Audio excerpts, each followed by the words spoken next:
the idea is very simple, that any advantage in a marketplace is temporary.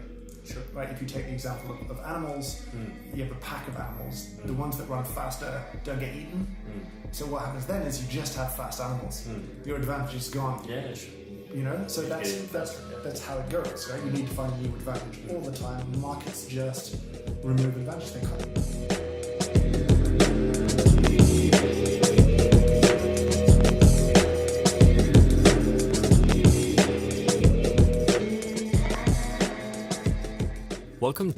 Welcome back to Coffee with April.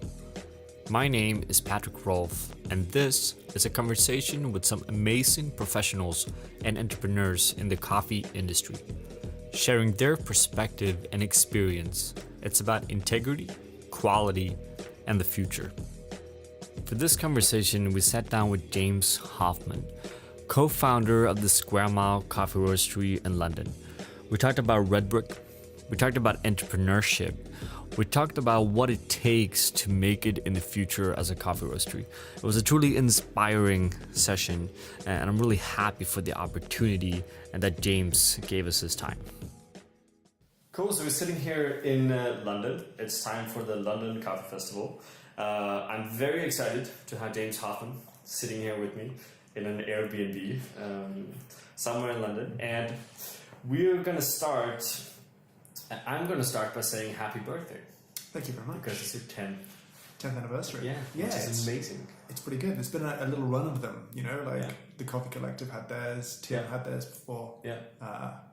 That, so it's kind of that time of year. Copy had theirs, obviously. You know, there's been like a little run of 10-year. A lot of companies, that's for sure. Yeah. How do you feel? The boring answer is old. The other answer is a mixed feeling, you know, like when you start, you don't really plan. I don't believe in 10-year plans. I don't think they're real. I believe in 5-year plans. If anyone ever asks me for a 5-year plan, then that's just a nonsense. No one can plan that far. Sure. But, you know, you maybe dream about where you'll be in 10 years. And there's always bits where we far exceeded where we thought we'd be.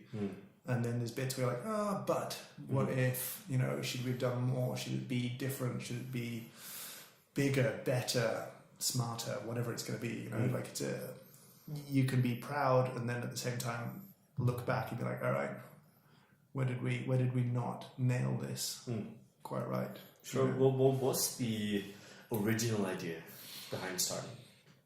The original idea behind starting was pretty simple. It was, both Annette and I had been working in training roles a lot. She'd been doing the London School of Coffee and I'd been doing kind of barista training for a espresso machine company.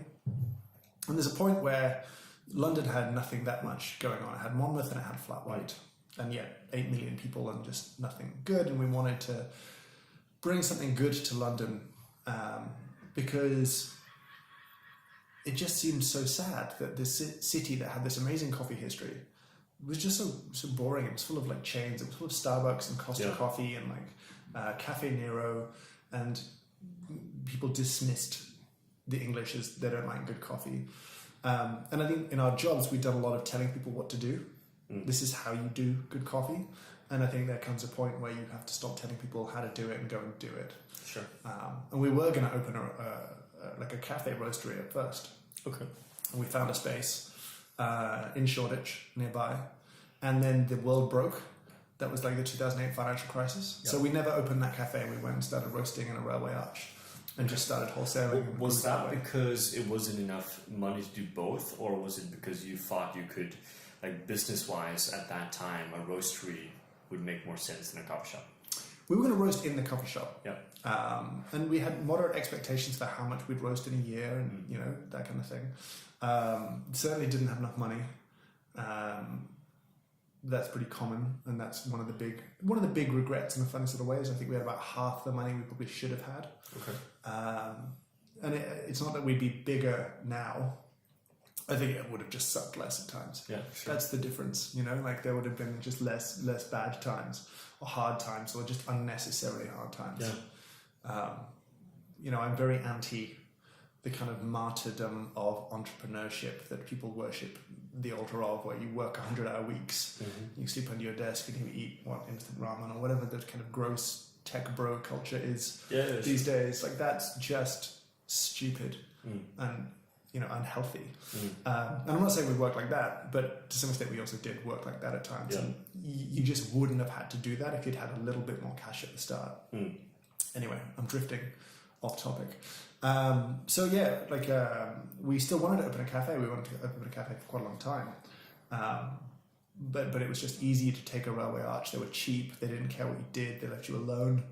No one really understood coffee roasting anymore. There were so few roasters in London, certainly in central London, that you'd call to see what kind of emissions you would need, and then you'd have to explain what coffee roasting was to people in order to get an answer out of them. Like it was just this weird random thing at that time. And so we wanted to bring coffee culture to London. It didn't have its own coffee culture. Yeah. And I would argue it did in the 1600s, right? Like the 1650 through 1750, it has this boom, this whole coffee house thing happens, and that's a very London thing. Yeah, sure. The art, the science, the politics. The culture that happens inside them is very interesting, but it's very London. And that doesn't happen the same way in any other city. And 10 years ago I looked at London, and the coffee scene would be described as like the Americanized version of Italian coffee. So you had like your quick service restaurant, fast food style, giant cups of coffee. And then you had the old school, tons of Lavazza, tons of Illy, like the old school Italian. That was it, right? And neither were London. Yeah. And you'd argue now London still doesn't have a distinct coffee culture. Because you could argue, you can paint broad swathes, right? Yeah. Like you can paint, and you get into trouble for it, but you could say there's a Scandinavian coffee culture, right? Like you could say there's Australasian. People say that, definitely, yeah. Right? There's American coffee culture. Yeah, sure. Undoubtedly. There's a New York coffee culture that's quite different to an LA coffee culture. Yeah. German coffee culture is totally a thing. What's English coffee culture? Yeah. And it's still not there, right? It's still this melting pot of everyone else's ideas, and London in particular being a city full of everybody. Yeah. Do you feel that is that something you still want to fix? Like 10 years later, do you want to fix that cafe identity, or is that less important to you now? I think it's important to pick battles that you have a chance of winning, and you can't. I think that those of us who started out and pushed coffee in London 10 years ago, 8-9 years ago, had an effect. A big effect. And, London changed overnight, and it became this sort of powerhouse of coffee consumption. And it's still a thriving coffee culture, but it's not distinct yet. And I don't know if that's something you can necessarily influence meaningfully. In a small way, sure, but in a bigger way, I'm not so sure you can. So no, I don't think that's a battle worth fighting. I think there's too many other things worth worrying about that just come higher up the list than trying to force London to be something that it isn't. Yeah. That it's never going to be.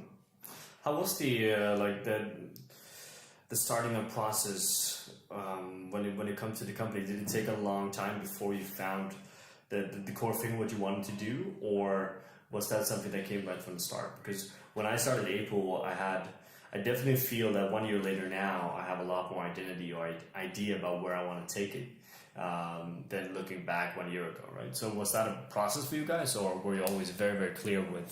No, I think we were pretty clear, and the absence of real competition made it easier to define ourselves, right? Like we came in with certain tenets around what we did. We were going to be super hard on transparency, and we weren't like the first company to put the blend on the bag, you know what I mean? But we were probably the first in the UK to be doing it all the time. Sure.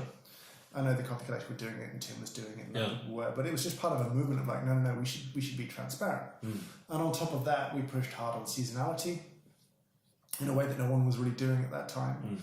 And we pushed the message that no, our espresso blend is not consistent. It's going to change all the time. And it did. And people responded really well to that idea of diversity and change, which was a different message than had been sort of communicated before. Yeah, sure. And, inevitably quality was a part of it, where we felt that, while Monmouth had been buying amazing coffees for a long time, they just, outside of London, companies like Has-Been or James Gourmet Coffee were like buying great coffees. Yeah. There was still only really a handful of companies, Union obviously in London too, in such a big market. You could be about quality and define yourself that way. Today, you can't define yourself by saying you're about quality. Everyone's about quality, No, right? sure. So that ability to define yourself is gone, is lost to a different time. So yeah, we knew that bit. We knew how we wanted things to look and feel. And I think we were very strongly influenced by both having spent a lot of time in different countries and with different people and having quite an international coffee community to tap into. I think that they were strongly influential to us. And so yeah, that bit we knew. I think for me, and it's easier for me to speak to my personal experience here. Like once we kind of got going, the realization dawned that I'd won a Barista Championship, which was, a thing. But I knew next to nothing about running a business that sold coffee. I could pull a nice shot of coffee. I could teach someone else to do the same thing. But that's a world away from a business that successfully sells coffee and survives and sustains and grows and hires people. And when you don't have much money, your margin of error is very small. So that became a kind of obsession for me quite early on, that I wanted to remain very interested in coffee, but at the same time really had to work to become basically, conversant, if not fluent, in the language of business and sustainable business. And how did you do that? Like, did you have any background in business before this whole coffee thing? No. I read a lot, and a lot of the books I've let go now because I like books, and you'd have this sort of shelf of like cheesy business books, and be like, I don't need people to see that I've read all of these. So I read a ton. I was lucky that my stepfather is like a classic old school entrepreneur, kind of like left school at 17 with no qualifications, and then built like an empire. And so he was instructive in that he would call me an idiot often and point out things that I wasn't paying attention to, and would want to see numbers. So I had to produce numbers for somebody who'd be like, definitely, that's not very good. And one of the great challenges, right, is that business is broadly lonely. And it's lonely because it's hard to say to someone else, am I doing well? Right? Like if you own a business, it's really hard to go to a competitor and be like, hey, I made this much money last year. Did this go well? You can't ask those questions. It's very isolating. And so no one will really tell you how much money to make. Right? It becomes this weird sort of like ethical question, like how much money you should make, as if making less money makes you a better person because you're not being evil, where I'd argue the exact opposite. I'd argue that not making money is the ethically dubious thing to do. I'll skip that for now. But it would be years before people in coffee would talk to me and give me an answer, right? Like, my stepdad would give me an answer, but he was different businesses, sort of like, hard to relate to. Right.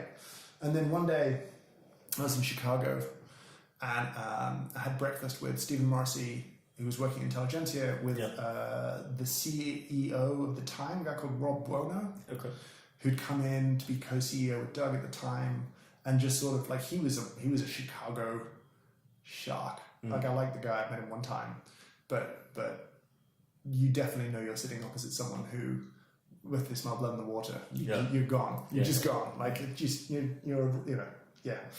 And I was like, no one will say how much money to make, and he was like 20%. I was like, what? He was like 20%. I'm like, wait, that's. He's like, absolutely. Any less than that? What's the point? Any more than that? You're probably greedy, and someone can come in under you, take your business. 20%. I was like, oh, there's an answer. Which is interesting, because then you can sort of set a benchmark and be like, all right, I see where our business is now. I see what we're doing now. If that's the goal, what has to change? Right? Like, how do you get to there? Which is much, much easier than being like, hey, I made 14% last year. How do I make 15? But how do I make 20? Like, okay. If that's what we're supposed to do, you know what I mean? And even if that's not the right number, and I would argue that number is no longer true. I would argue that number in a hyper-competitive market isn't true. For sure, Unless you have like a defensible, protectable technology in your product portfolio. Like if you're Espresso before the patent expires, make all the money you want, because no one's coming after you because they can't. It's protected.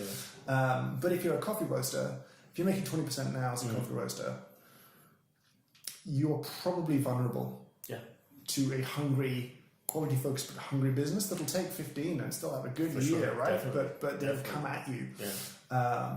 So I think that comes and goes at different times. And I think as you mentioned as well, like the climate has changed tremendously since you guys started. And how have you, going through that journey of Scrum, what have you done? Is there anything specific during those years that you have done to kind of head yourself towards those changes to improve, or have you been following the market in that sense, or have you been trying to push, basically go down your own path, not worrying so much about what the market is doing? It's a good question. There's a few bits there. Yeah. I think we've pretty much tried to forge our own path. I think that any time we felt like we've followed, we've been annoyed about it. Yeah. And at the same time, I think over the years, arrogantly, or we feel like we've been copied occasionally. You know what I mean? Yeah. And we got really upset about that. Most likely true. Yeah. I said we used to do a thing called seasonal espresso, right? It was like seasonal. It was like spring espresso, summer espresso, autumn espresso. We thought that was cool at the start. And then I walked through London in like 2010, and I walked past 5 shops selling spring espresso blends from 5 different roasters, and I was like, okay, it was summer espresso, whatever it was. I was like, okay, this is dead now. Like this point of differentiation is dead. Yeah. And at that time I was angry about it because I felt like that was our thing and people took it, and I don't think it's necessarily true. I don't think Christmas blends have existed for years. Like it's not truly a new idea anywhere. And then that evolution of thought changed a little bit, and we felt that being copied, if that happened, was good because it was a validation of an idea. It's also showing you're doing something right.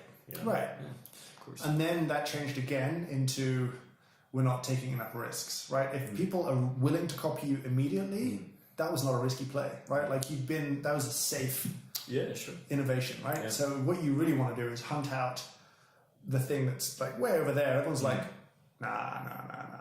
Good luck. Because then you get a head start, right? If it goes well, you just have a little head start. Yeah. There's a book called The Red Queen, which is sort of about Alice in Wonderland, but also evolution. And the idea is very simple, that any advantage in a marketplace is temporary. Sure. Right? If you take the example of animals, you have a pack of animals. The ones that run faster don't get eaten. So what happens then is you just have fast animals. Your advantage is gone. Yeah, sure. So that's how it goes, right? You need to find a new advantage all the time. Markets just remove advantage; they copy. But how do you do that? Because for me that sounds relatively easy. But the challenge here is, and what I see is that once you gain success in something, it's so hard for you to leave that path because you think that will continue to generate some kind of success, right? So very few people are able to, both as individuals, but definitely as a company, to reinvent that image, right? Yeah. And leave something successful behind and kind of push forward. Has that been an easy thing for you guys, or is that a hard process to go through that, like dumping the seasonal espresso? Right. I think it felt at the time risky. Yeah. And intellectually it felt right, and in your gut it just feels scary. Okay. But it's this brain. So I was going to say heart, but like brain versus gut, and the gut's just like, oh no. Okay. Everything's okay. Yeah. Don't rock the boat. But I don't know. Like my feeling on that stuff changes all the time, and I think that over time you begin to accept what's worth worrying about, what's worth fighting against. And then once you accept that not everything is worth fighting against, right? That you can yell at the sea, but it's still going to keep running in at you. Sure. Fine, work with it. You know what I mean? Like right now, hyper competition in a marketplace drives people out of business. Yeah. Right. That means as a wholesaler to cafes, that's bad news because that means customers of mine could go out of business. Sure. It means that I could be forced out of business by competition. But I can accept the way the market is working, and I can accept the dynamics within this market. I can fight it, or I can work with it. And that's, trying to work out what's worth fighting and what's worth just going with the flow. That's hard, but that's what I think we talk about a lot these days. You know what I mean? Is there any specific, because we talk about that a lot now as well, is there any specific battles over the years that you have felt have been really important for you, that you just couldn't step away from? Both like business-wise or coffee in that sense. It's a good question. Probably. I feel like I'll think about it. I'll circle back if I give you like a good answer. Yeah. I think, I don't know, I am often frustrated because I feel like you want a culture where failure is acceptable as an outcome under certain conditions, right? Like, because you need risk. And yet it's still very hard to create anything other than a risk-averse culture. Sure. Right? And so, as I think about this stuff, I'm trying to figure out times when we were sufficiently risk-averse, or pro risk even, to just have a big gamble and have it go one way or the other. I don't know. I'll think about that. I don't have a neat answer for you in that. Yeah, for sure. We'll come back to that later. Sure. On the subject of blends, and also to some extent, kind of what we're talking about now as well. Like we need to talk about red brick and sweet chop, sure. Which is basically I think red brick. It would be fair to say is probably the strongest espresso product out there in the world in terms of branding or identity. At least one of them.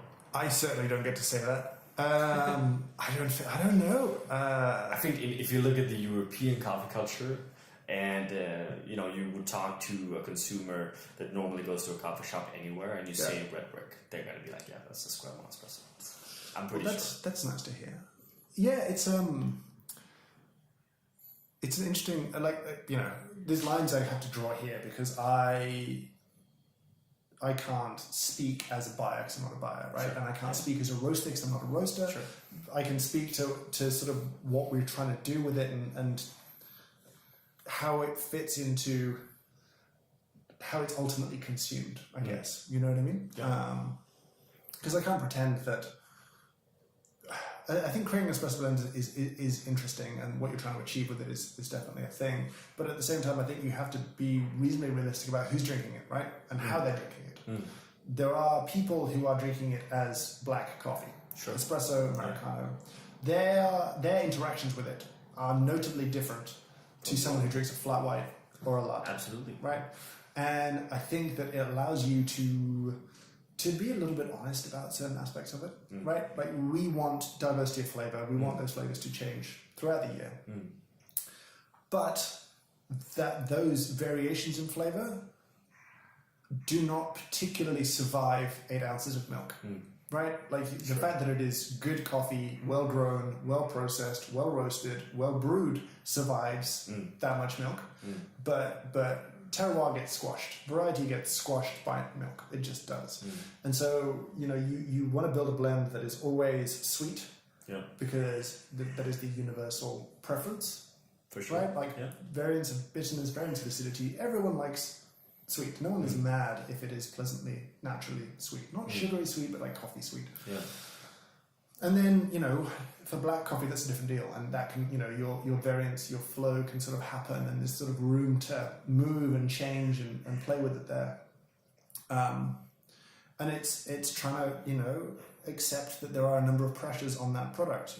Like, price is a pressure. Sure. It's our biggest selling thing, we produce more of that than anything else by an order of magnitude. Yeah. Right? Like, if we do 2 tons of red brick a week, we maybe do 200 kilos of decaf, right? Or maybe do 200 kilos of sweet shop or something like that, right? But red brick is one order of magnitude bigger than any other product, right?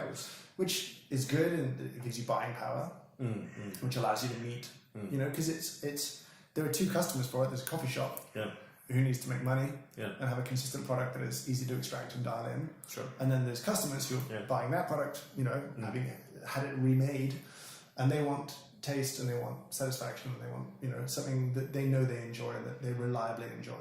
So meeting needs is a kind of interesting thing, and I think it's easy to get hung up on meeting the needs of cafe owners who at different times in their careers will probably look at their coffee offering through different lenses. Definitely. You know what I mean? Sure. When they open, they may be totally taste driven, by the time they're 5 years into business, they're going to do something else. They may be thinking about it from a cost, from a wastage, from all of those perspectives, because their focus changes through time.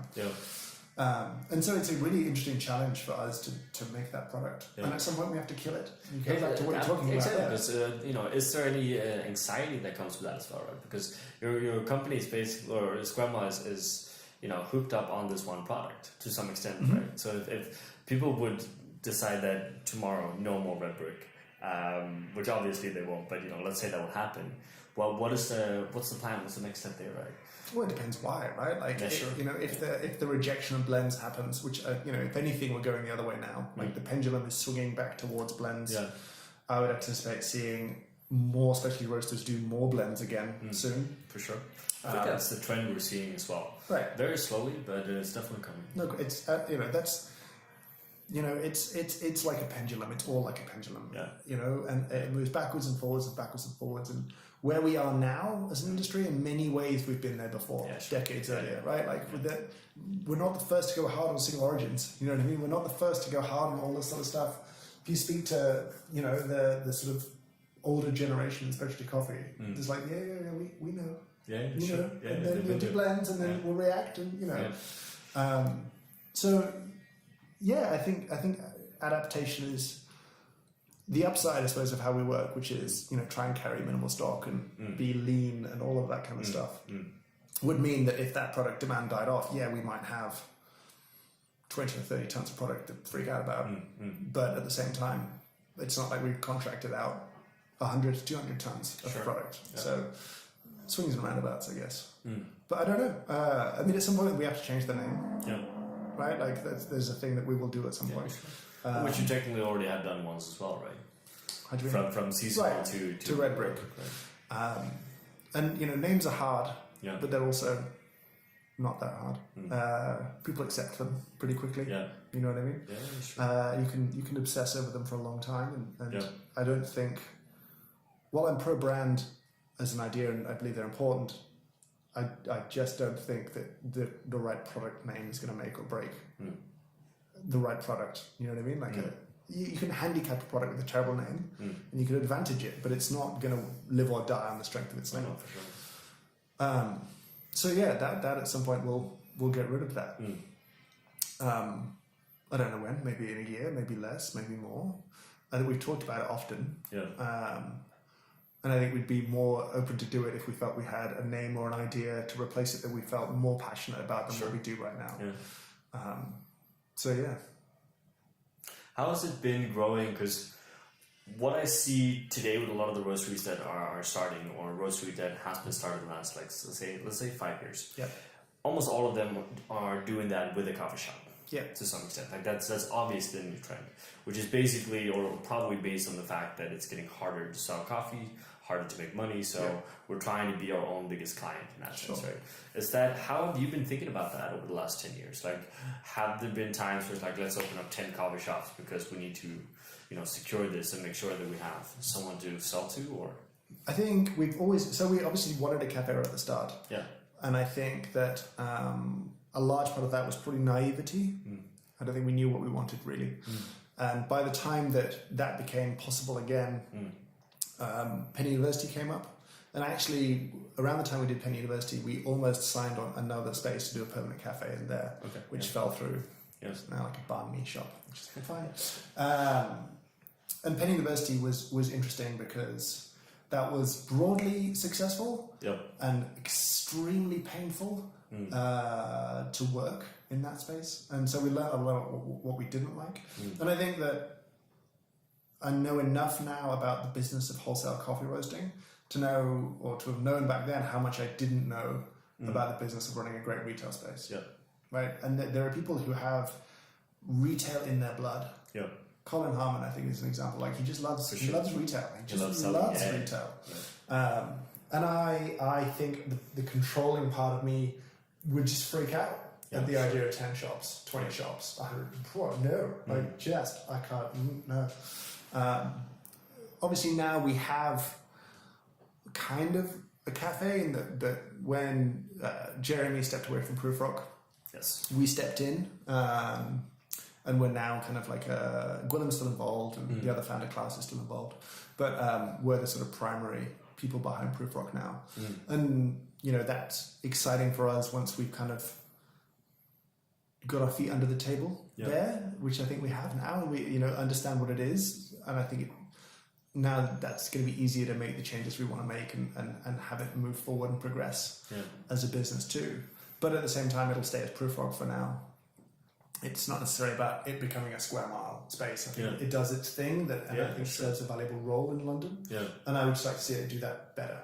You know what I mean? I just want to see it perform better, have its team grow and develop, and have it grow and develop. But the business of running a coffee shop is immensely difficult. It's hugely time consuming. And, I look at opportunity cost, I guess. People like Scott Rao would be like, why haven't you got a cafe? You should open a cafe. And I would look at the amount of money it would take for us to open the cafe we wanted to open. And I'd be like, all right, if I put this money into a cafe, how much will I get back and when? If I put this money into something else, how much will I get back and when? Like, what will allow us as a company to do more, to grow more effectively? Not necessarily bigger, but grow better in a way, right? And for me, the answer very rarely was open a cafe. That's the best use of 200 grand right now, is to open a cafe.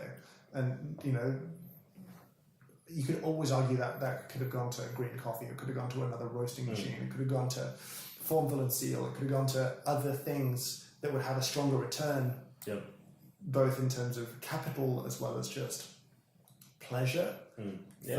Within the company. And so that's why we stayed away for a long time, and then Proofrock was just a sort of perfect opportunity. And so I think we're excited about it, but it's been a period of a lot of change and growth at Square Mile, and it's companies grow in steps. I was taught this quite young, that companies don't grow in nice, neat, linear lines. You grow in a step. And there's like a painful period of growth where everything sucks, and then you recover from it sufficiently to grow again. But it's stepped. And so we've just gone through a step. And now it's a case of recovery, and then we'll grow again in the sort of next step and the next step. But the slow, steady, incremental, I don't think that really exists. It exists if you look close enough or far away enough, but realistically it doesn't ever feel like that. No, and I don't think it should either, right?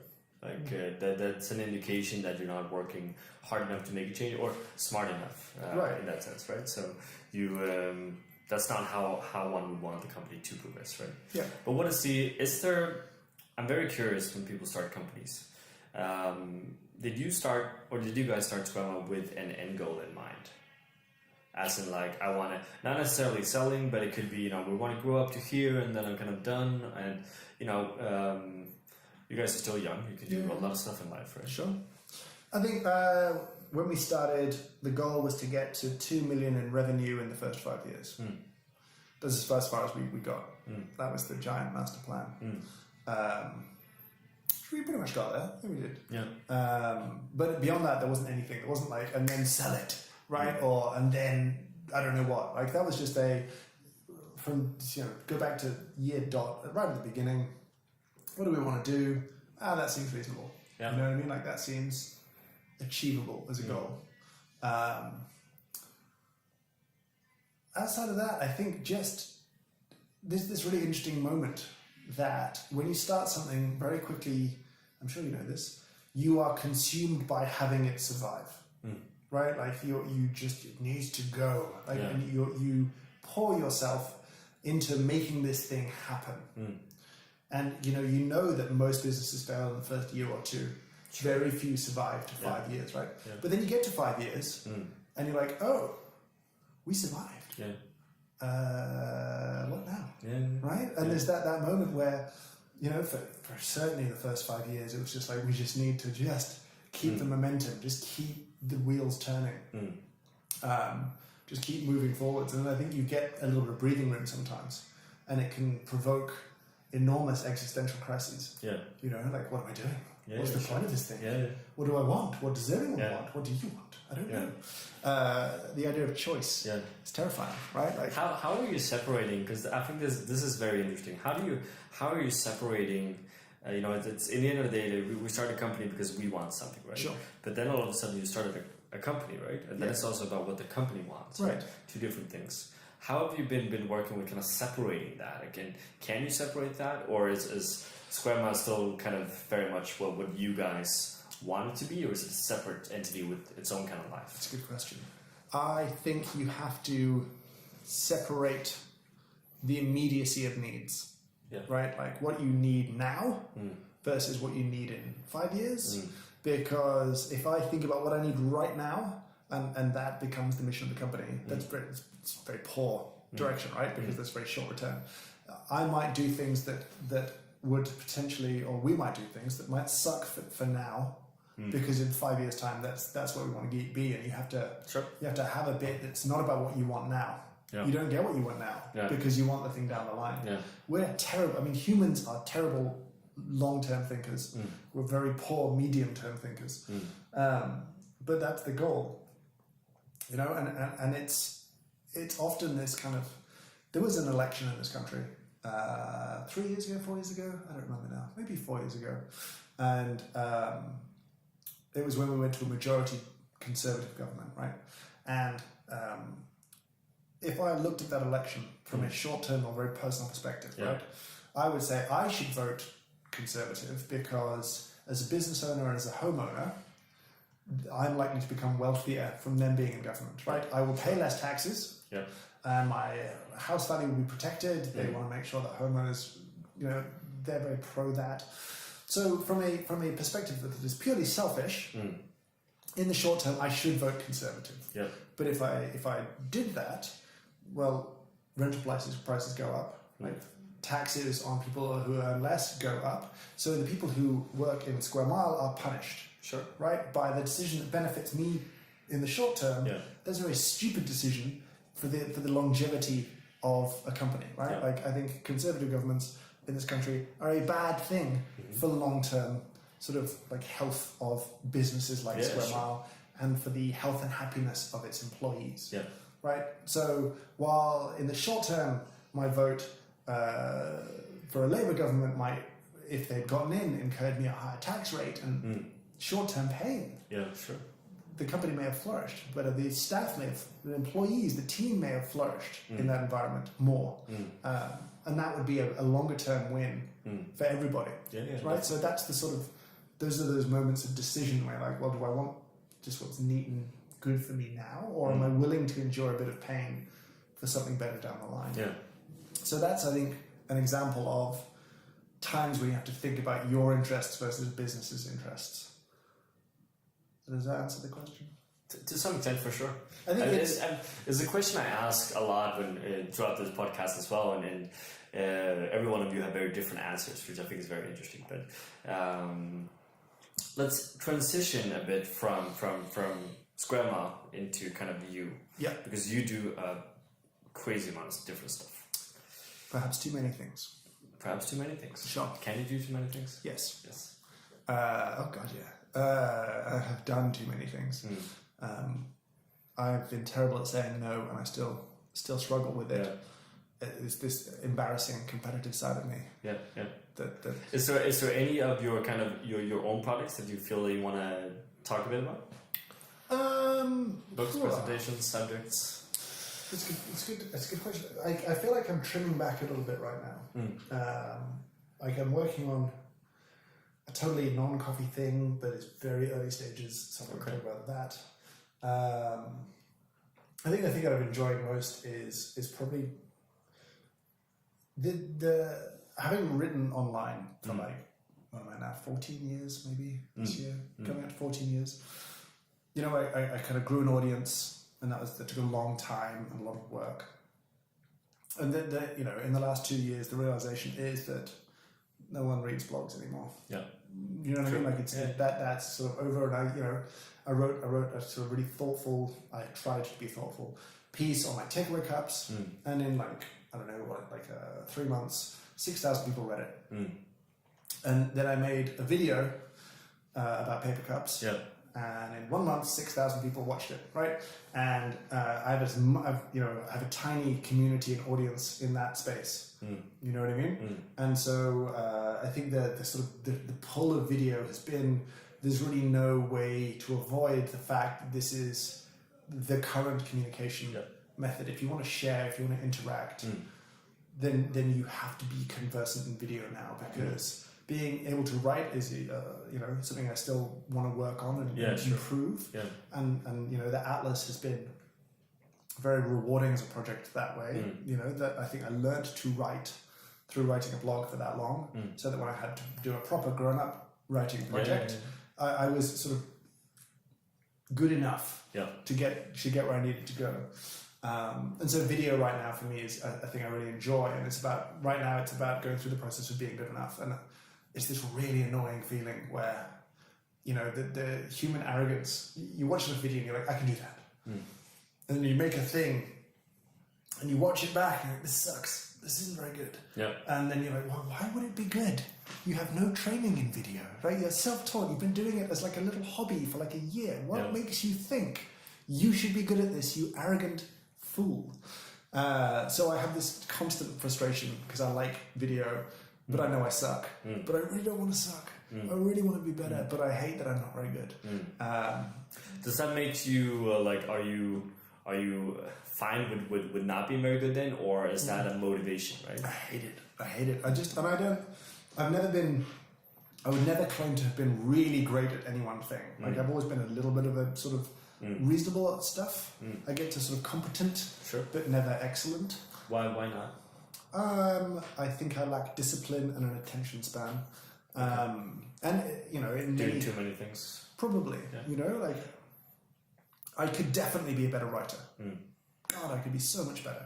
And I'm, the moment I try and write something that isn't a blog post about coffee, or my lack of writing skill, just very apparent and painful.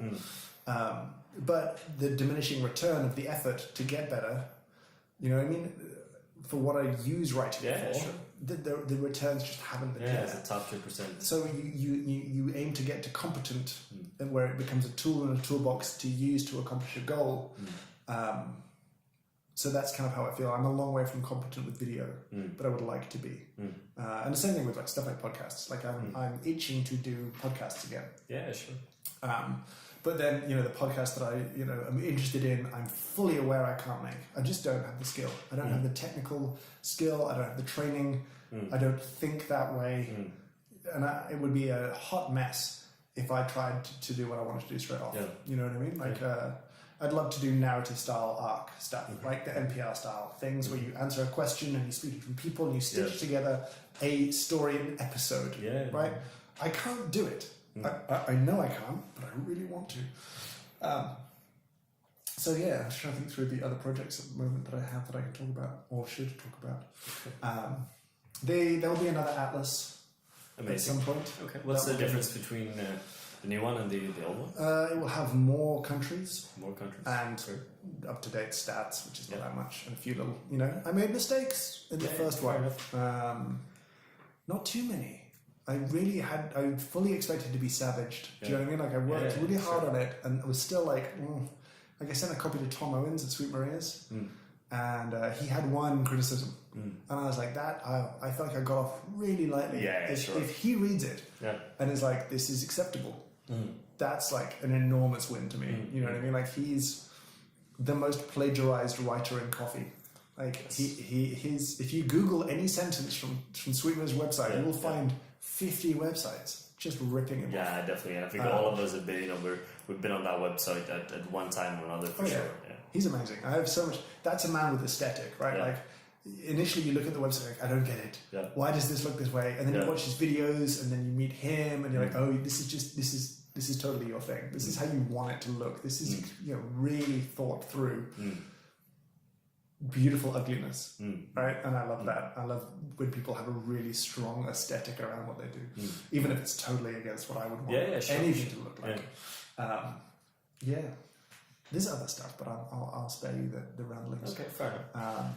So two things I want to talk about based on the conversation we're having, right? So first of all, you strike me as a very analytic guy, right? You're a person that thinks a lot. Is that something you always have done? Is that something you taught yourself? Where does that come from? Second of all, inspiration. You're obviously very excited about whatever it is you're doing. How do you find that? What motivates you? Where do you find the inspiration? Is it something you're looking for, or something you just have an abundance of? I'll start with, I'll go back to the beginning, analytical. It's a good question. I think I've changed over the years a lot. I don't think, I was a directionless human for the first 23-4 years of my life. Right? When did you start Square Mile? Square Mile, I would have been 28. Was that your first company? Yeah. Okay.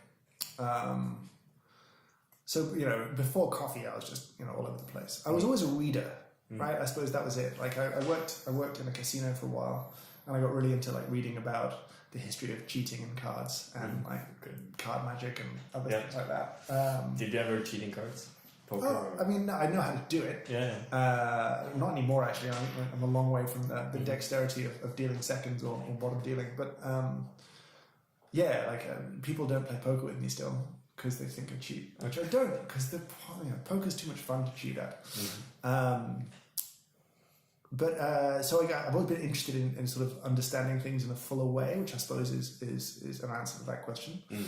In terms of inspiration, part of me, I've said, comes from a bad place, which is I am competitive. There's a good Gore Vidal quote, which is, every time a friend succeeds, a little piece of me dies. There's an honesty to, seeing people like Colin do well is motivating. You know what I mean? Because it wounds you a little bit. Do you know what I mean? Like a friend's success is slightly wounding, and there's no point denying. You can be excited for them and happy for them. But there's a great truth in that little quote. So I think that I would be annoyed if an opportunity, if I let an opportunity go that was either then done by someone else really well or was done badly. Either one would irritate me, right? So that's the bit where I keep saying yes. How much time, I'm interrupting you, but interesting again, how much time do you spend reflecting, being pissed, angry, whatever, about opportunities you felt you missed? Are you able to just move on from that? Yeah. Okay. I'm a terrible reminiscer. I don't really... I have a problem. Okay. Welcome to. My problem is actually the other thing, because I believe it's doing what I do, which is a weird mix of things. It's often difficult to find times to have formal learning again, right? So I spent some time working with a professional coach, and we had an interesting conversation where we discussed motivation for me, right? And my urge for next, new, more, next. You know what I mean? Like this kind of hunger for next, which is actually hugely problematic because it prevents me enjoying any success. Sure. Right? Like, do I think that I'll find the one project that will satisfy me? Do I think that exists? And if I don't think that there'll be one thing where I'll be like, now I'm done. Well, am I saying I'm never going to experience satisfaction of any kind? Is that how I want to live my life? And the answer is no. I would like to be able to look back at Square Mile and be pleased by it. I'd like to be able to look at the Atlas and be pleased and proud of it, and just spend a little time enjoying what our success is. And I can't do that very well. I'm not very good at it. I inevitably, I've had a man crush on Donald Glover. Okay. For like 6 or 7 years now. And this person is... Donald Glover is, at the time, he was an actor in a TV show called Community. And then he started rapping under Childish Gambino, right? As like a little thing. But he'd also been like a writer on 30 Rock. Yeah. And then before that, he'd been part of like this comedy thing called Derek Comedy. And then he blew up as Childish Gambino. And then he does stand-up comedy, and he has a TV show called Atlanta that he writes and directs and acts in as well. And he's now starring as Lando in the new Solo movie. Right? And he's one of those people who are like, stop doing everything. Everything. Right? Like, just these incredibly successful people who are successful in so many different things. That would be very inspiring. And then I'd have this sort of weird moment of like, but I've achieved nothing. I've achieved I'm unable to feel the satisfaction of achievement. And you know, people are like, oh, you don't, you know, people comment, and I feel like it's a hollow compliment when they say you've been so successful. And I'm aware that, you know, part of that is useful because it's motivating, this drive to do more, right? And I shouldn't lose that. Yeah. But I need to balance that with some enjoyment of what I have achieved, right? Otherwise, you just live a very empty life quite easily, right? So anyway, I'm not fully... Is there also, like, now we're borderline philosophy here, but is there also, to some extent, you being a bit scared or afraid of the fact that if you take that in and you get all of those compliments, that you will stop? Are you afraid that that will actually prevent you from pushing on the way that you... A little bit. And I think, I don't know, I also... I probably hold...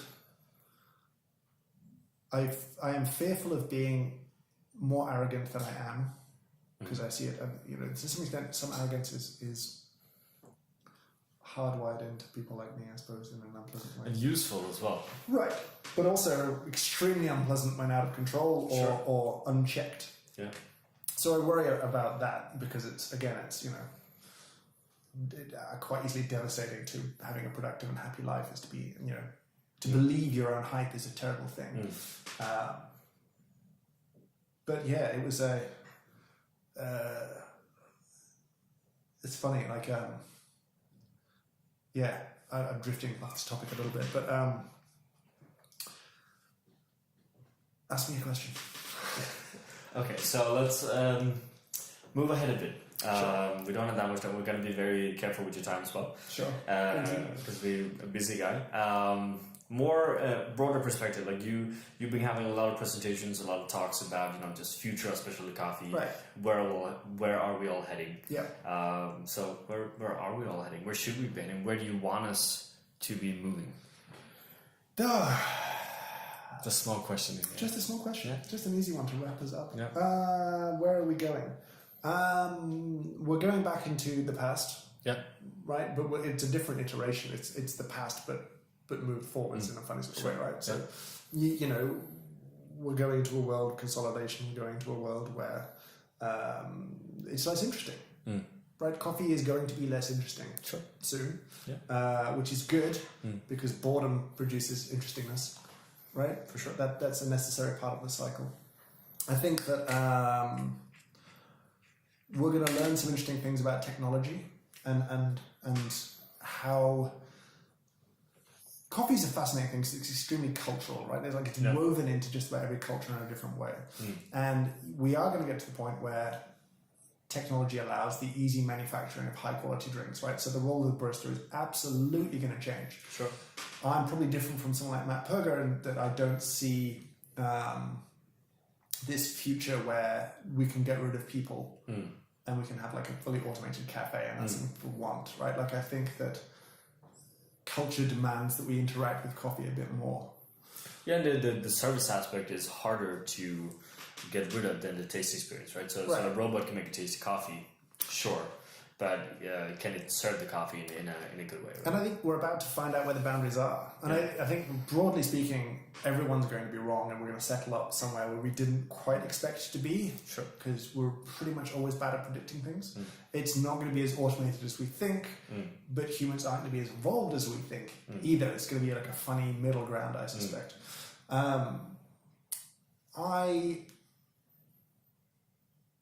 am still searching for a better way for us to trade.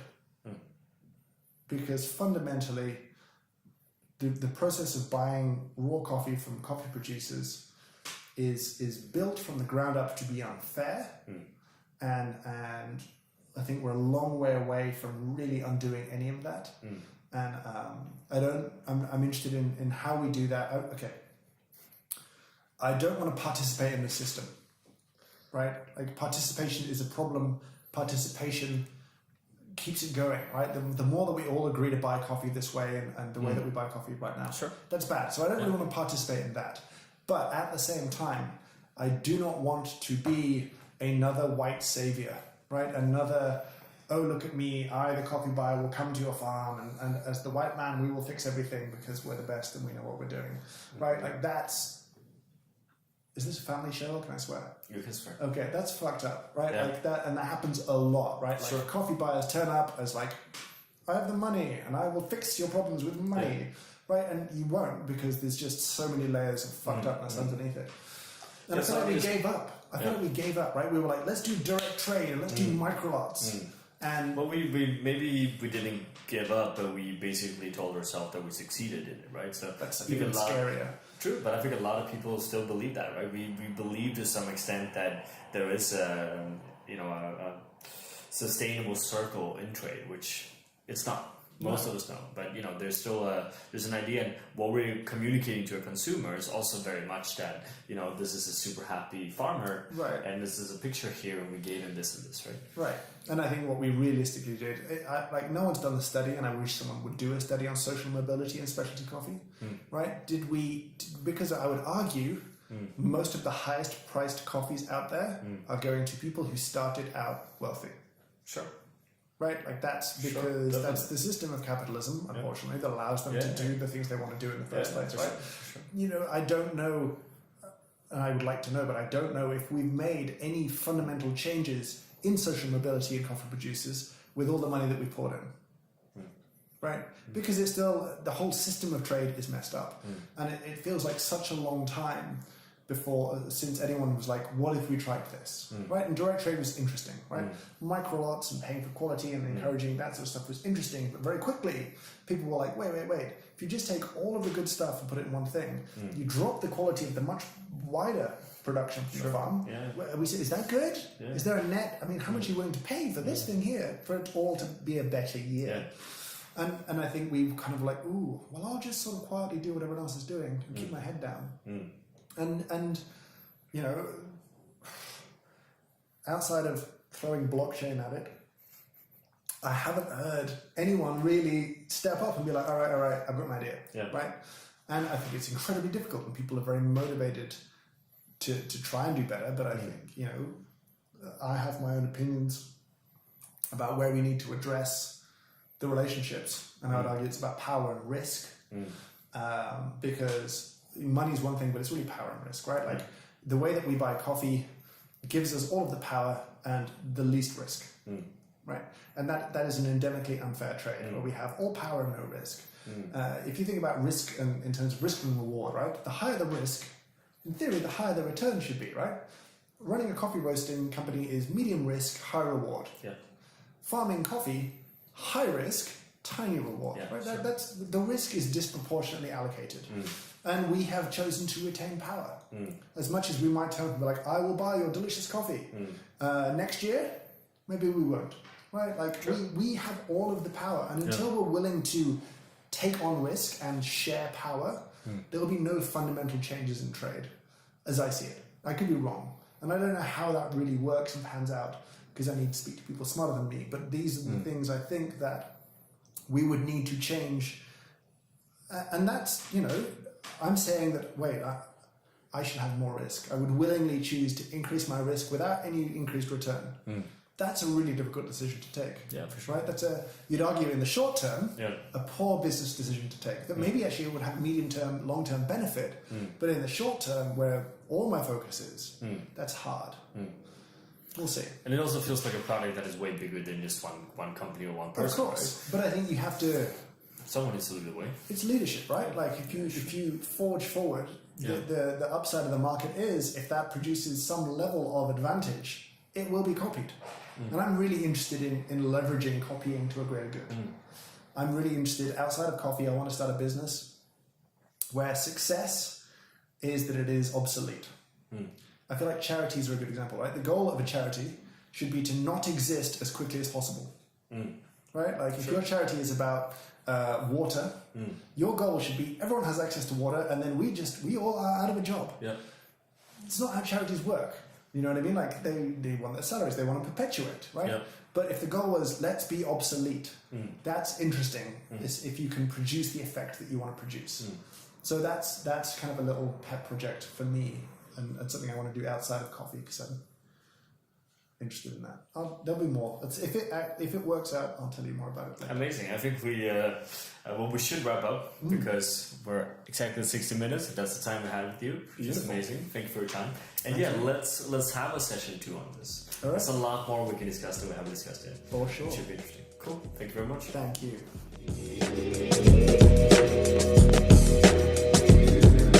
From us here at April, thank you for listening. If you enjoyed this podcast, please share with your friends, family, and colleagues. Thank you.